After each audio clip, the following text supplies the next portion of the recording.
ಹಿಂದಿನ ಕಾಲದಾಗೆ ಒಂದೇ ಅಡುಗೆನೇ ಒಬ್ಬೊಬ್ಬರ ಕೈಯಲ್ಲಿ ಒಂದೊಂದು ರುಚಿ ಇರ್ತಿತ್ತು. ಯಾಕಂದರೆ ಅವ್ರು ಅವಾಗ ಮೆಷರ್ಮೆಂಟ್ಸ್ ಯೂಸ್ ಮಾಡ್ತಿರ್ಲಿಲ್ಲ, ಎಲ್ಲ ಒಂದು ಅಂದಾಜಲ್ಲೇ ಹಾಕ್ಬಿಡ್ತಿದ್ರು. ಹಾಗಾಗಿ ಅವ್ರದ್ದೇ ಒಂದು ಸಿಗ್ನೇಚರ್ ಟೇಸ್ಟ್ ಅಂತ ಬರ್ತಿತ್ತು ಆ ಅಡುಗೆಗೆ.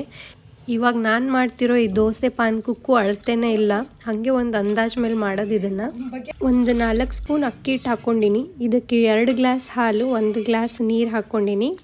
ಒಂಚೂರು ಬೆಚ್ಚಗಾದ್ಮೇಲೆ ಒಂದು ಅರ್ಧ ಗ್ಲಾಸ್ನಷ್ಟು ಸಕ್ಕರೆ ಹಾಕ್ಕೊಂಡು ಟೇಸ್ಟ್ ನೋಡಿದೆ, ಕರೆಕ್ಟ್ ಅನ್ನಿಸ್ತು.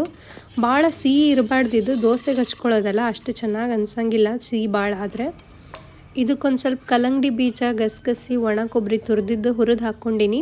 ಕಲ್ಲಂಗಡಿ ಬೀಜ ಸ್ಕಿಪ್ ಮಾಡ್ಕೋಬೋದು, ಬೇಕಿದ್ರೆ ಗೋಡಂಬಿನೂ ಆ್ಯಡ್ ಮಾಡ್ಕೋಬೋದು. ಇಷ್ಟು ಹಾಕಿ ಕುದಿಸ್ಬಿಟ್ರೆ ಆಯಿತು.